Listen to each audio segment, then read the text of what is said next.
வணக்கம் ஃப்ரெண்ட்ஸ். பாண்டியன் ஸ்டோர்ல இன்னைய எபிசோட்ல என்ன நடக்க போகுதுன்னு பார்க்கலாமாங்க. முதல் நாள் சாயந்தரம் தான் பாண்டியன் ஃபேமிலி மயில வெளியே அனுப்பியிருக்க. அடுத்த நாள் விடிஞ்சு விடியாம மயில வந்து உட்காந்து பயங்கர பிரச்சனை பண்ணிட்டு இருக்காங்க.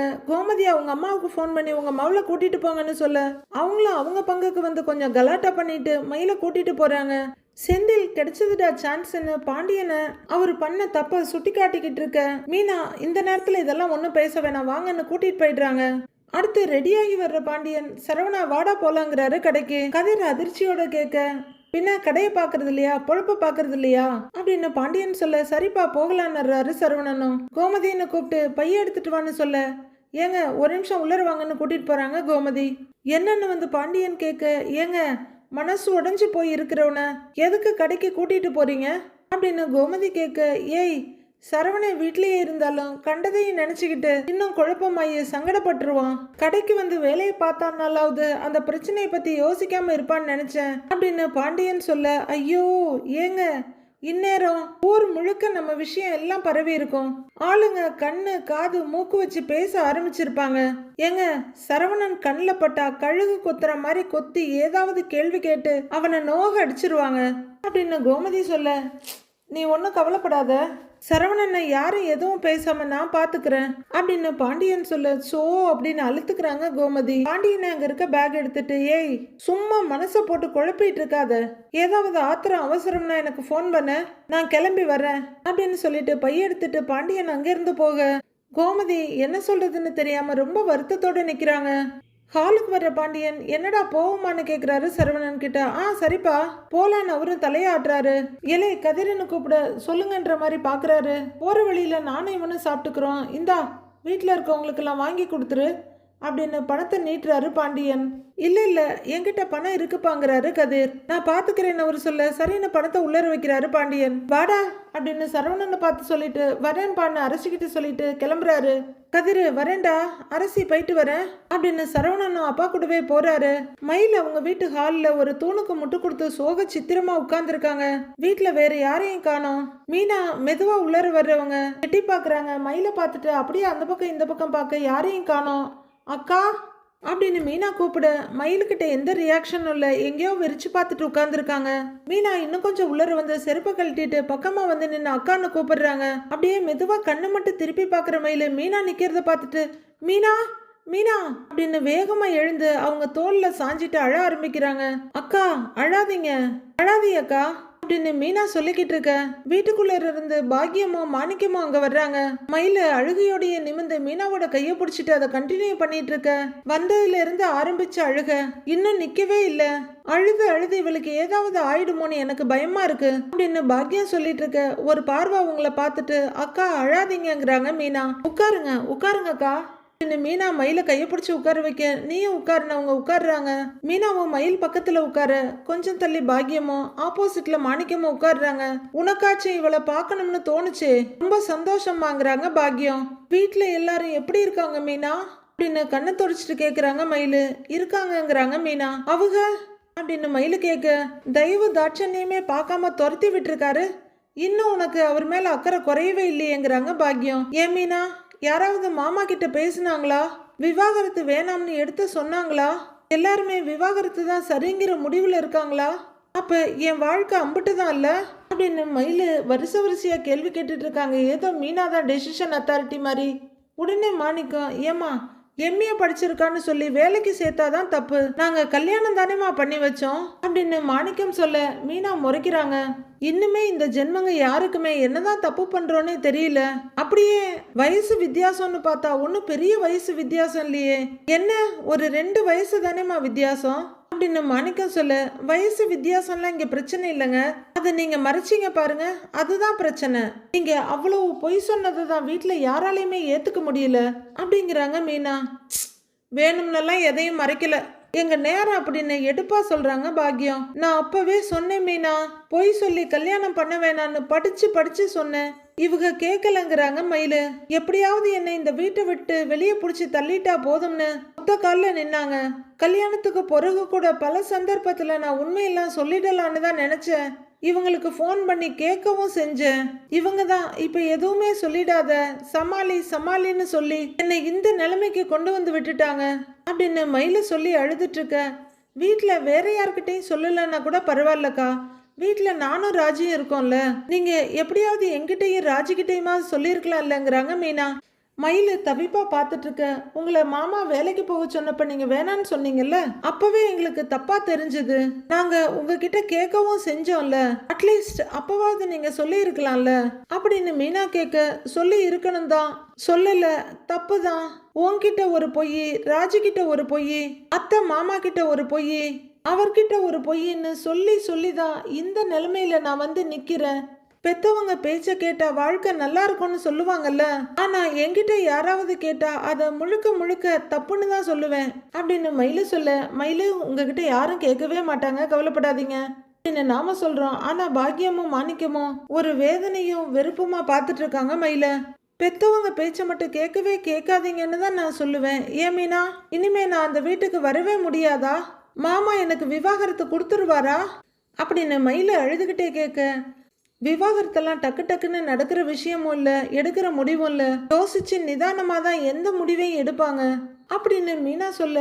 இல்லை, அவர் விவாகரத்து வாங்கணும்னு மாமா கிட்ட வாயை விட்டு கேட்டாங்கல்ல அப்படின்னு மயில சொல்ல. அது அவங்க ஏதாவது கோவத்தில் கேட்டிருப்பாங்க, அதனால உடனே யாராவது கோர்ட்டுக்கு போய் நிற்பாங்களான்னு கேட்குறாங்க மீனா. நம்ம வீட்லேயும் யாரும் அதுக்கெல்லாம் ஒத்துக்க மாட்டாங்கன்னு தான் தோணுதுங்கிறாங்க மீனா. ஏன் மீனா, நான் வேணா அவங்களுக்கு ஃபோன் பண்ணி வேணா பேசட்டுமா? பேசி எப்படியாவது பிரச்சனையை சரி பண்ணலாமா? இல்லைன்னா நேர்ல ஒரே ஒரு தடவை அவரை பார்த்து பேசட்டுமா? நீ என்ன கூட்டிட்டு போறியா அப்படின்னு மயிலு கேட்க. ஐயோ, நீங்க ரொம்ப பதட்டமா இருக்கீங்க. பதட்டத்துல பண்ற எந்த விஷயமே சரியா அமையாது, அதை முதல்ல புரிஞ்சுக்கோங்க அப்படின்னு மீனா சொல்ல. எனக்கு என் வாழ்க்கை திரும்ப வேணும் மீனா அப்படின்னு மயில சொல்ல. அதுக்கு முதல்ல நீங்க பொறுமையா இருக்கணும், அதுதான் ஒரே வழிங்கிறாங்க மீனா. எவ்வளவு நாள் பொறுமையா இருக்கணும் அப்படின்னு ஏதோ வருஷக்கணக்கில் அமைதியா இருந்த மாதிரி மயிலு கேக்குறாங்க. அது தெரியலக்கா, ஆனா வீட்டுக்கு வந்து பிரச்சனை பண்ணிட்டு இருக்காம, சரவண மாமாவை பார்த்து பேசாம கொஞ்ச நாளைக்கு நீங்க அமைதியா இருங்க, அவரை தனியா விடுங்க. வீட்டுல எல்லாருமே ரொம்ப காயப்பட்டிருக்காங்க. சரவண மாமா ரொம்ப ரொம்ப காயப்பட்டிருக்காங்க. அவர் மனசுல இருக்க காயம்லாம் கொஞ்சம் ஆறட்டும், அதுக்கு கொஞ்ச நாள் எடுக்கும். அதுக்கப்புறம் என்ன பண்ணலான்னு பார்க்கலாம். நீங்களும் பதட்டப்படாம கொஞ்சம் நிதானமா தான் இருங்களேங்கிறாங்க மீனா. மீனா இவ்வளவு சொல்லிட்டு இருக்க. ஏன் மீனா, மறுபடியும் நானும் மாமாவும் சேர்ந்து பழையபடி சந்தோஷமா வாழுவோம்ல அப்படின்னு மயிலு கேட்க. இது நடக்கணும்னு நம்ம நம்புவோங்கிறாங்க மீனா. சரி, நான் அப்ப கிளம்புறேன்னு மீனா எழுந்திருக்கிறாங்க. மயிலு அவங்க அம்மா அப்பான்னு எல்லாருமே எழுந்து நிற்க. சரிக்கா, நான் வரேன்க்கா அப்படின்னு மீனா சொல்ல. நான் ரொம்ப மன வேதனையில இருந்தேன் மீனா, நீ வந்தது நிஜமாவே மனசுக்கு நல்லா இருக்கு. எப்பயாவது நான் ஃபோன் பண்ணா கொஞ்சம் எடுத்து பேசு, என்ன முடிஞ்சா மாமா கிட்ட விவாகரத்தெல்லாம் வேணான்னு சொல்லு மீனா அப்படின்னு மயில அழுதுகிட்டே கெஞ்ச. சரிக்கான்ற மாதிரி தலையாடுறாங்க மீனா. அப்பவும் மயில பார்த்துட்டே இருக்க. சரிக்கான்றாங்க. பாக்கியம் கொஞ்சம் தயங்கிட்டு, அப்புறம் மீனா, நீயும் ராஜியும் அந்த நகை விஷயத்த வெளியே சொல்லிடாதீங்க, நீங்க மட்டும் சொன்னீங்கன்னா அப்படின்னு பாக்கியம் அவங்கள பார்க்க. நாங்களா எதுவும் சொல்ல மாட்டோம் அப்படின்னு மீனா சொல்ல. பாக்கியமும் மாணிக்கமும் ரொம்ப நல்லதுன்ற மாதிரி தலையாடுறாங்க. நான் கிளம்புறேன் அப்படின்னு மீனா அங்கிருந்து கிளம்பி போறாங்க.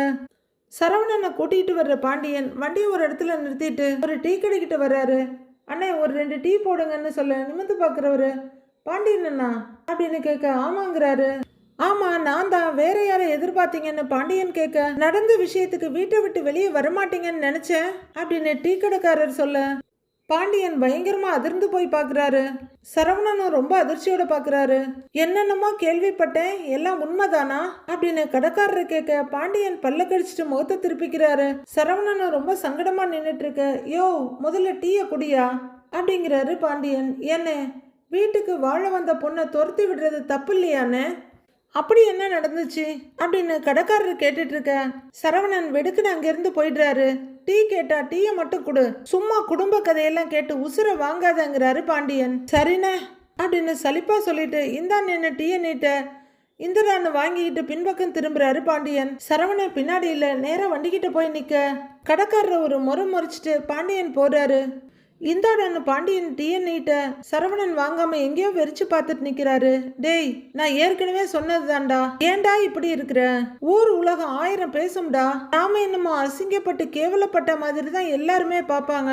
இங்க பாருடா, நம்ம மேல தப்பு இல்லாத வரைக்கும் நம்ம எதையும் கண்டுக்கவும் கூடாது, திரும்பி கூட பார்க்க கூடாது, நம்ம பாட்டுக்கு போய்கிட்டே இருக்கணும். நீ எந்த தப்பும் பண்ணாத வேண்டா, நீ எதுக்குடா அவமானம்ட்டு தலை குனிஞ்சு நிக்கிற? தலை நிமிர்ந்து நில்லுடா, இந்த டீய குடி புடிடா அப்படின்னு பாண்டியன் நீட்ட டீ கப்பை வாங்கிக்கிறாரு சரவணன். 2 பேரும் ஒரு சிப் குடிச்சிட்டு நின்றுட்டு இருக்காங்க. அப்போ சக்திவேல் பின்னாடி யாரோ ஒருத்தரை கூட்டிட்டு அந்த பக்கம் வர்றவரு வண்டியை சரக்குன்னு நிறுத்துறாரு.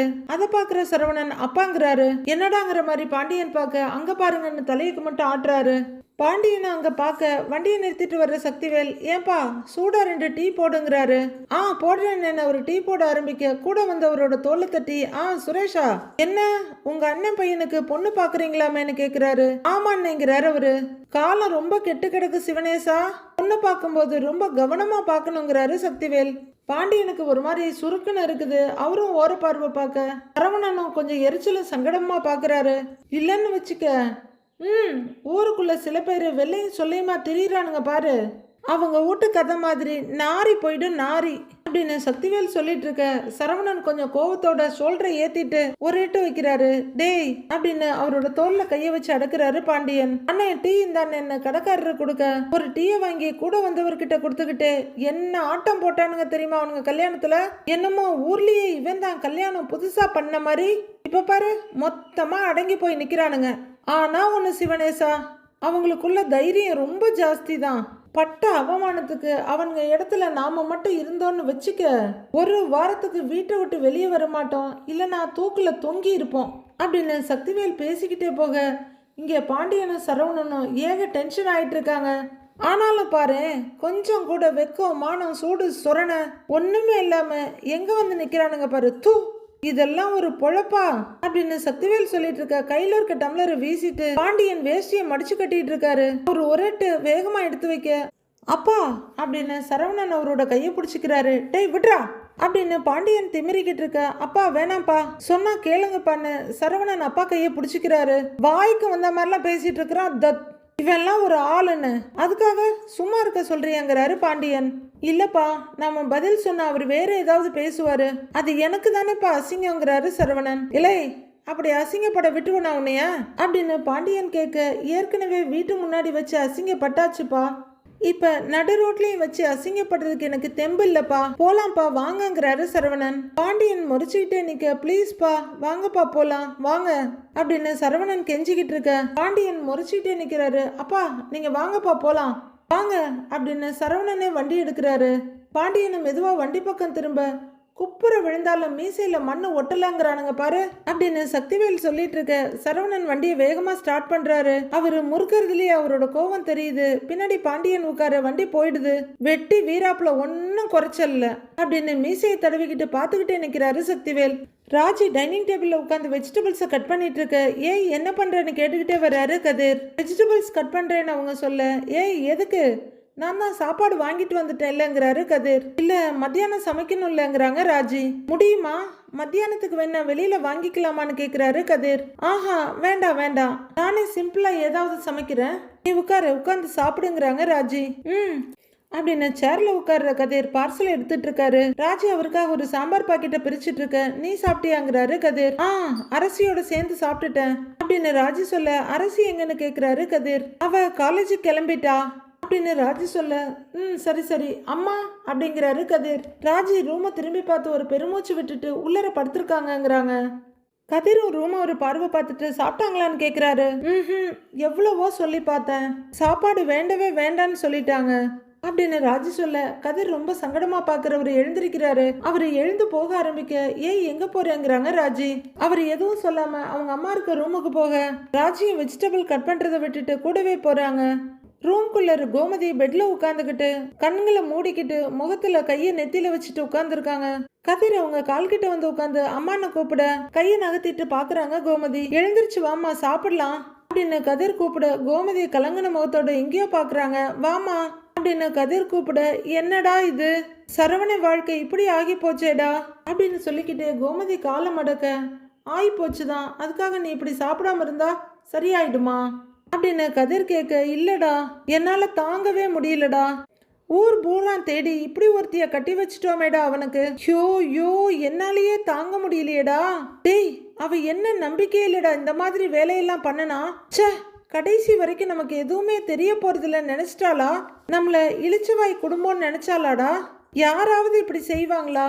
குழந்தை பிறக்க போகுதுன்னு ஒரு பொய்ய சொல்லி ஐயோ நினைச்சு கூட பார்க்க முடியலையேடா. அவன் மனசுல எவ்வளவு ஆசையை வளர்த்திருப்பான். அதனால இப்படி அவன் மனச சுக்கு நூறா உடைச்சு போட்டுட்டாளேடா அவ. ச்சே, பாவி படுபாவி. பண்றதெல்லாம் பண்ணிட்டு குடும்பமா எப்படி பேசுறாங்க பாத்தியா? என்னமோ நாம தப்பு பண்ண மாதிரி நடு ரோட்ல நின்று சத்தம் போட்டு போறாங்களேடா அப்படின்னு கோமதி வரிசையா புலம்பிக்கிட்டு இருக்க கதிர் என்ன சொல்றதுன்னு தெரியாம அப்படியே அப்பாவியா பாக்குறாரு. டேய் இங்க பாருடா, உனக்கும் இவளுக்கும் கல்யாணம் பண்ணி வச்சு எனக்கு எதுவுமே தெரியாதுன்னு உங்க அப்பா கிட்ட ஒரு பொய்ய நான் சொன்னேன்டா அப்படின்னு கோமதி சொல்ல கதிரும் ராஜியும் ஒருத்தர் பாத்துக்கிறாங்க. அதை தவிர இத்தனை வருஷ வாழ்க்கையில நான் ஒரு பொய்ய கூட சொன்னதே இல்லடா. ஒரு பொய்க்கே நான் எவ்வளவு குற்ற உணர்ச்சி அனுபவிச்சேன்னு உனக்கு தெரியுமாடா? ஐயோ ஐயோ, உனக்கு தெரியுமா எத்தனையோ நாள் என்னால ஒரு முகத்தை கூட பார்க்க முடியலடா, கூனி குறுகி போயிட்டேன்டா அப்படின்னு கோமதி சொல்லிட்டு இருக்க கதிர் ரொம்ப சங்கடமா ஃபீல் பண்ணிட்டு இருக்காரு. ஆனா ஒரு பொண்ணு இத்தனை பொய்ய சொல்லிட்டு எப்படிடா அவனோட சேர்ந்து வாழ முடியும்? எனக்கு மண்டைய குழம்புதுடா. எப்படிடா அப்படி இருப்பா? எனக்கு யோசிக்க யோசிக்க பைத்தியமே பிடிச்சிடும் போல இருக்குடா அப்படின்னு ஆத்தாத்து போற கோமதி. டேய் இனிமே சரவண வாழ்க்கை என்னடா ஆகுன்றாங்க? அவ்வளவுதானாடா? ஐயோ எல்லாமே முடிஞ்சு போச்சாடா அவனுக்கு அப்படின்னு கோமதி பதற அத்தை அப்படின்னு கூப்பிடுறாங்க ராஜி. அண்ணனோட நல்ல மனசுக்கு எதுவும் தப்பா நடக்காதுமாங்கிறாரு கதிர். டேய் இதுக்கு மேல தப்பா நடக்க என்னடா இருக்கு அப்படின்னு கோமதி கேட்க அம்மாவுக்கு எப்படி ஆறுதல் சொல்றதுன்னு தெரியாம கதிர் ராஜிய பார்க்க ராஜி கோமதியை தான் பார்த்துட்டு நிக்கிறாங்க.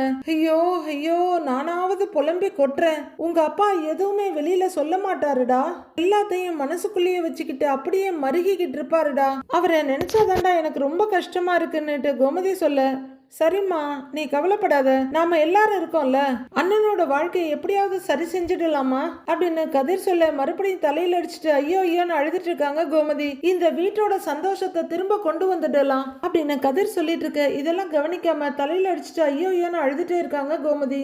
அம்மா இங்க பாருமா, என்ன ஒரு நிமிஷம் பாருமா அப்படின்னு அம்மாவோட முகத்தை நிமித்துற கதிர். நீதாம்மா இந்த வீட்டோட தலைவி, நாங்க யாராவது உடைஞ்சு போனா ஆறுதல் சொல்ல வேண்டியது நீதான், இப்படி நீயே உடைஞ்சு போயிட்டா நாங்களாம் என்னமா பண்ணுவோம்? இதை விட எவ்வளவோ பெரிய பெரிய பிரச்சனையெல்லாம் பார்த்துட்டு தாமா நீ இந்த நிலைமைக்கு வந்திருக்க அப்படின்னு கதிர் அவங்களுக்கு தன்னம்பிக்கையும் தைரியமும் கொடுக்க முயற்சி பண்ணிட்டு இருக்காரு. இங்க பாரு, எனக்கு பிரச்சனைனா நான் எதிர்த்து நின்றுடுவேண்டா, பிள்ளைகளுக்கு ஒண்ணுன்னா என்னால தாங்க முடியலடா அப்படின்னு கோமதி சொல்ல அதெல்லாம் காலப்போக்கில் சரியாயிடும், நீ வாமா சாப்பிடலாம் வான்னு கதிர் கூப்பிட வேணான்னு குறுக்க தலையாட்டுற கோமதி எனக்கு வேணாண்டாங்கிறாங்க. அழாதீங்க அத்தை, அத்தை வாங்க அப்படின்னு ராஜி கூப்பிட அம்மா வாமா அப்படின்னு கதிர் ஒரு கையை பிடிக்க அத்தை வாங்க சாப்பிடலான்னு ராஜியும் ஒரு கையை பிடிச்சு தூக்கி விடுறாங்க. ஒரு வழியா ரெண்டு பேரும் சேர்ந்து கோமதியை டைனிங் டேபிள்ல கொண்டு வந்து உட்கார வச்சிடுறாங்க. கதிர் தட்டுல போட்டு கையில எடுத்து ஆக்காட்டுங்க சாப்பிடுங்க அப்படின்னு கோமதிக்கு ஊட்டி விடுறாரு. கதிர் ஒரு அருமையான ஹஸ்பண்ட் மட்டும் இல்ல, அருமையான புள்ளங்கிறதையும் நிறைய இடத்துல நிரூபிச்சுட்டே தான் இருக்காரு. சுகன்யாவோட மளிகை கடையில குமரவேல் போன்ல யார்கிட்டயோ பேசிட்டு இருக்காரு. சரிடா சரிடா நான் வந்துடுறேன்டா அப்படின்னு அவரு பேசிட்டு இருக்க ஏய் குமாரன்னு கூப்பிடுறாங்க சுகன்யா. உள்ள உட்காந்து பேச வேண்டியது தானே அப்படின்னு சொல்ல இல்ல சித்தி ஒரு முக்கியமான வேலை அதுதான் அப்படிங்கிற குமரவேல் சரிடா ஓகேடா அப்படின்னு போனை வைக்கிறாரு. வேற என்னக்கா வேணும்னு பழனி கேட்க 1/2 கிலோ வெல்லம் வேணுங்கிறாங்க அவங்க. பழனி அப்படியே பிளாங்கா நிக்க ஏங்க என்னங்க ஏன் முழிக்கிறீங்கன்னு கேக்குறாங்க சுகன்யா. ஒன்னும் இல்ல அப்படின்னு எதையோ நினைச்சிட்டு தலையாடுறாரு அவரு. கஸ்டமர் கிட்ட திரும்பி வெல்லம் இல்லக்கா சாயந்தரம் தான் வரும்ன்றாரு. இதை பார்த்து சுகன்யாவும் குமரவேலும் திடுக்குன்னு பாக்குறாங்க. உடனே சுகன்யா பழனி பக்கம் திரும்பி ஏங்க வெல்லம் காலையிலேயே வந்துருச்சு அப்படின்னு சொல்ல அவரும் குழப்பமாவே பார்த்துக்கிட்டு சாயந்தரம் தான் வரும்னு சொன்னேன்னு கேட்குறாரு. சொன்னேங்க, ஆனா உங்க கண்ணு முன்னாடி தானே காலையில கொண்டு வந்து வச்சாங்க அப்படின்னு சுகன்யா கேட்க அப்படியா ஓஹோ நான் மறந்துட்டேங்கிறாரு பழனி. எவ்வளவு வெல்லம் கேட்டீங்க அப்படின்னு கஸ்டமர் கிட்ட அவர் கேட்க 1/2 கிலோ கொடுங்கறாங்க அவங்க. இருங்கன்னு போய் எடுத்துட்டு வந்து எல்லாத்தையும் வச்சுட்டே இல்லைன்னு கேட்கிறாரு பழனி. எவ்வளவு ஆச்சுமான்னு கேட்க 400 ரூபாய் ஆச்சுக்காங்கிறாங்க சுகன்யா. இந்தாங்க அப்படின்னு பணத்தை கொடுக்க வாங்கிட்டு மீதியை நீட்டுறாங்க சுகன்யா. வரேம்மா அப்படின்னு அந்த லேடி பைய தூக்கிட்டு கிளம்பிடுறாங்க. பழனி இன்னமும் அதே மாதிரி பிளாங்கா நின்னுட்டு இருக்க என்ன சித்தப்பா கவனத்தை எங்க வச்சுட்டு வியாபாரம் பாக்குறீங்க அப்படிங்கிறாரு குமரவேல். வேற எங்க அவர் அக்கா வீட்டுல தான், ஏற்கனவே நினைப்பு பூரா அங்கதான் இருக்கு. காலையில நடந்த கூத்த வேற நீ சொல்லிட்டியா, இனி நாள் ஃபுல்லா சோக கீதம் தான் அப்படின்னு சுகன்யா கேவலமா சொல்ல, நீங்க எல்லாம் சொன்னபடிதான் நான் வந்து கடையை பாத்துக்கிறேனே, அப்புறமும் ஏன் சுகன்யா அப்படி பேசுற அப்படிங்கிற மாதிரி அதிர்ச்சியோட பாக்குறாரு பழனி. அடுத்து என்ன நடக்க போகுதுன்னு வர எபிசோட்ல பார்க்கலாம் ஃப்ரெண்ட்ஸ்.